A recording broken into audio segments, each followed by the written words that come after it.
अस्सलाम वालेकुम dear students, मैं हूँ वहीद वज़ीर। उम्मीद है आप सब खैरियत से होंगे। तो इस वीडियो में हम बात करेंगे absorption of water by plant के प्लांट जो है ये वाटर को किस तरह साइल से एब्जॉर्ब करते हैं। तो वाटर जो है ये मोस्ट इम्पॉर्टेंट फैक्टर है, मोस्ट इम्पॉर्टेंट कंपोनेंट है। हम इस तरह भी कह सकते हैं कि लाइफ जो है ये कम्प्लीटली डिपेंडेंट है वाटर पर। अगर वाटर मौजूद ना हो फिर लाइफ जो है ये इम्पॉसिबल है, क्योंकि जो प्लांट और एनिमल के सेल होते हैं इसमें 70% वाटर होते हैं, यानी कि almost all activities of cell जो है ये डिपेंडेंट होते हैं वाटर पर। फॉर एग्जांपल फोटोसिंथेसिस है, टर्जिडिटी ऑफ सेल है, इसी तरह और भी एक्टिविटीज़ होते हैं जो वाटर पर डिपेंडेंट होते हैं। मैं आपको एक एग्जांपल देता हूँ कि फोटोसिंथेसिस जो है इसमें वाटर जो है एज ए रिएक्टेंट यूज़ होते हैं। तो अगर वाटर मौजूद ना हो फिर फोटोसिंथेसिस जो है ये स्टॉप हो जाएगा, और जब फोटोसिंथेसिस स्टॉप हो जाएगा फिर ऑक्सीजन जो है वो रिलीज़ नहीं होगा एटमॉस्फेयर में, और जब ऑक्सीजन एटमॉस्फेयर में रिलीज़ नहीं होगा फिर हमें ऑक्सीजन नहीं मिलेगा, और जब ऑक्सीजन हमें नहीं मिलेगा फिर हमारे बॉडी में रिस्पायरेशन जो है वो स्टॉप हो जाएगी, क्योंकि रिस्पायरेशन में ऑक्सीजन जो है ये एज ए रिएक्टेंट यूज़ होता है। और जब हमारे बॉडी में रिस्पायरेशन स्टॉप हो जाएगी तो हमारे सेल में फूड मॉलिक्यूल की ब्रेकडाउन नहीं होगी, और जब हमारे सेल में फूड मॉलिक्यूल की ब्रेकडाउन नहीं होगी तो हमारे सेल को एनर्जी नहीं मिलेगी, और जब हमारे सेल को एनर्जी नहीं मिलेगी फिर हमारे सेल की डेथ हो जाएगी। इसी तरह कंप्लीट ऑर्गेनिज्म की या कंप्लीट बॉडी की डेथ हो जाएगी। इसी तरह अगर हम प्लांट की बात करें तो प्लांट में जब फोटोसिंथेसिस स्टॉप हो जाए तो ग्लूकोज है वो मैन्युफैक्चर नहीं होंगे, और जब ग्लूकोज मैन्युफैक्चर नहीं होंगे तो प्लांट को फूड नहीं मिलेगा, और जब प्लांट को फूड नहीं मिलेगा तो इसी तरह प्लांट की जो सेल है उसको भी एनर्जी नहीं मिलेगी, और जब उसको एनर्जी नहीं मिलेगी तो प्लांट के सेल के भी डेथ हो जाएगी। इसी तरह कंप्लीट प्लांट की डेथ हो जाएगी। तो मेरा कहने का मतलब ये है कि वाटर पर लाइफ जो है ये कम्प्लीटली डिपेंडेंट है। अगर वाटर मौजूद ना हो फिर लाइफ जो है ये पॉसिबल नहीं है। तो पहले हम एब्जॉर्प्शन जो है इसको डिफाइन करेंगे कि एब्जॉर्प्शन का क्या मतलब है। तो एब्जॉर्प्शन जो है ये क्या है? The intake of water from soil by plant is called absorption. यानी कि प्लांट जो है ये साइल से जो वाटर इनटेक करते हैं, जो वाटर लेते हैं रूट के थ्रू, इसको हम एब्जॉर्प्शन कहते हैं। इस प्रोसेस को हम एब्जॉर्प्शन कहते हैं। तो आप लोगों को पता है कि प्लांट जो है ये वाटर को एब्जॉर्ब करते हैं साइल से रूट के थ्रू। तो ये हमारे साथ रूट है। देखो रूट जो है ये कलरलेस होता है, लेकिन यहाँ पर मैंने इसलिए इसको डिफरेंट कलर से शो किया है क्योंकि रूट जो है इसके 4 रीजन होते हैं, फिर आप लोगों को उस रीजन को समझने में आसानी होगी। तो हम रूट के जो रीजन है उसके बारे में बात करेंगे। तो जो फर्स्ट रीजन है उसको हम कहते हैं रूट कैप। यहाँ पर जो ब्लैक कलर से मैंने दिखाया है इसको हम कहते हैं रूट कैप। याद रखें रूट कैप जो है ये कहाँ पर मौजूद होता है? इसने रूट टिप जो है उसको कवर किए हैं, और इसका फंक्शन ये है कि रूट की जो ग्रोइंग पॉइंट होते हैं उसको प्रोटेक्ट करते हैं, क्योंकि जब रूट इंक्रीज होते हैं यानी कि जब साइल में नीचे जाते हैं तो रूट का डिफरेंट सॉलिड मटेरियल से सामना होता है। फॉर एग्जांपल पत्थर वगैरह, तो उस सॉलिड मटेरियल से रूट कैप जो है इस रूट टिप या रूट को प्रोटेक्ट करते हैं। और ये भी याद रखें रूट कैप जो है ये पेरेन्काइमा सेल से बने होते हैं, और रूट कैप जो है इसकी जो लाइफ स्पेन होती है वो शॉर्ट होती है, क्योंकि ये खुद भी during protection of root tip ये खुद भी डैमेज होते हैं, लेकिन ये फिर जल्दी रीजनरेट हो जाते हैं। तो रूट कैप का फंक्शन ये है कि ये जो रूट का जो ग्रोइंग पॉइंट होता है उसको प्रोटेक्ट करते हैं डिफरेंट सॉलिड मटेरियल से।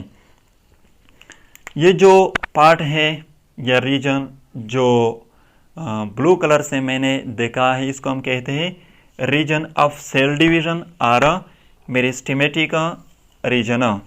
इसको रीजन ऑफ सेल डिवीजन और मेरिस्टेमेटिक रीजन इसलिए कहते हैं कि इस रीजन के जो सेल होते हैं ये कंटिन्यूअसली डिवाइड होते हैं और न्यू सेल को प्रोड्यूस करते हैं, जिसको हम माइटोसिस कहते हैं। यानी कि ये कंटिन्यूअसली माइटोसिस करते हैं, और इसका फंक्शन ये है कि ये इस रूट की जो लेंथ है इसको इंक्रीज करता है, और इंक्रीज इन लेंथ को हम प्राइमरी ग्रोथ कहते हैं। यानी कि रीजन ऑफ सेल डिवीजन में जो सेल होते हैं या मेरिस्टेमेटिक रीजन भी इसको हम कहते हैं, इसमें जो सेल होते हैं ये रूट की प्राइमरी ग्रोथ को इंक्रीज करते हैं।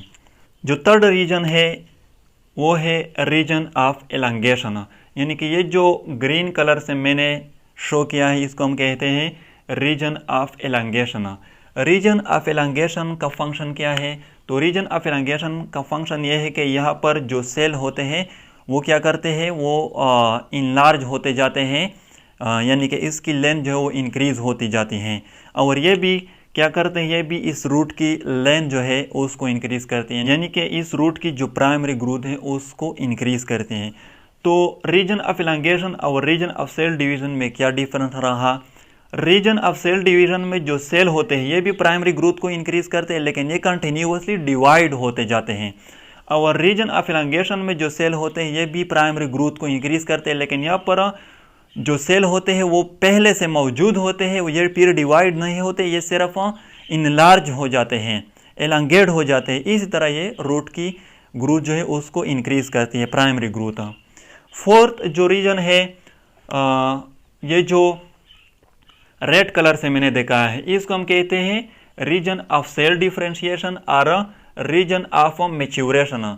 तो रीजन ऑफ सेल डिफरेंशिएशन और रीजन ऑफ मैच्योरेशन जो है इसका फंक्शन ये है कि इस रीजन में जो सेल होते हैं वो रूडहेयर सेल को प्रोड्यूस करते हैं, रूडहेयर की जो सेल है उसको प्रोड्यूस करते हैं और इसके through Pir absorption of water होती हैं। ये हमारे साथ क्या है, ये रूडहेयर हैं। और ये जो एम्प्टी स्पेस मैंने देखा है इसको हम कहते हैं जाइलम वेसल। जाइलम वेसल के थ्रू रूट से स्टेम में वाटर जो है ये ट्रांसपोर्ट होते हैं।